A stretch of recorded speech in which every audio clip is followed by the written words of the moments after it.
ભુજ તાલુકાના નારણપર ગામમાં ગ્રામ પંચાયતના સરપંચની પેટા ચૂંટણી યોજાઈ છે. આ ચૂંટણીમાં સરપંચની બિનહરીફ વરણી કરવાના પ્રયાસો વિફળ થતા 22મી જૂને મતદાન કરી ગ્રામજનો નવા સરપંચની વરણી કરશે.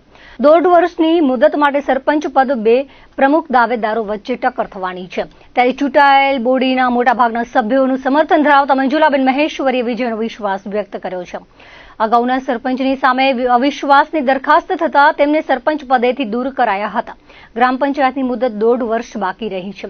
ત્યારે ગ્રામજનો જો સરપંચ પદે ચૂંટી કાઢશે તો મંજુલાબેનને ગામના વિકાસમાં ખૂટતી કડીઓ પૂરી કરવાની ખાતરી આપી છે. ગ્રામ પંચાયતના વોર્ડ નંબર 5ના વર્તમાન સદસ્ય રબારીએ પણ મંજુલાબેન મહેશ્વરીની ઉમેદવારીને સમર્થન આપી તેમની તરફેણમાં મતદાન કરવા ગ્રામજનોને અપીલ કરી હતી. અમારા હાલની પેટા ચૂંટણી સરપંચની આવેલી છે. અગાઉના સરપંચ અવિશ્વાસની દરખાસ્તમાં આ જ બોડી દૂર કરવામાં આવ્યા હતા. ઘણા સમયથી સીટ ખાલી રહી જવાને કારણે હાલે અમારું હવે 1.5 વર્ષ બાકી છે.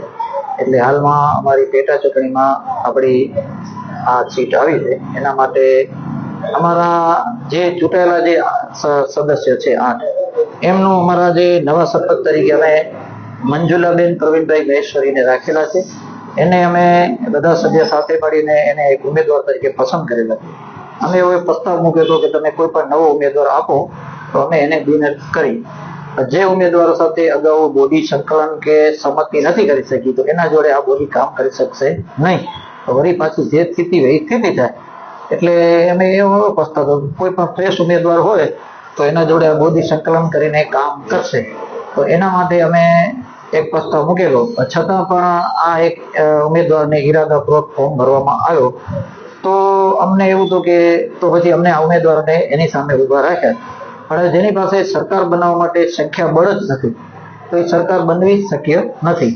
કારણ કે સરકાર ચાલે જ નહીં. કોઈ પણ સમાજ હોય, ધાર્મિક સંસ્થા હોય, ગમે એમાં આપણે બહુમતીથી ઠરાવ થાય તો સરકાર ચાલે.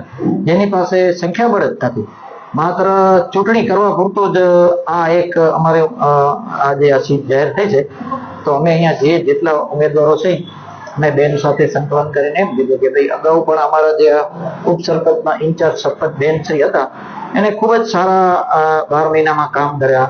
ખૂબ જ સારી એક મહિલા હોવા છતાં એનામાં એટલી આવડત નથી છતાં 12 મહિનામાં એ ઘણું બધું શીખ્યા.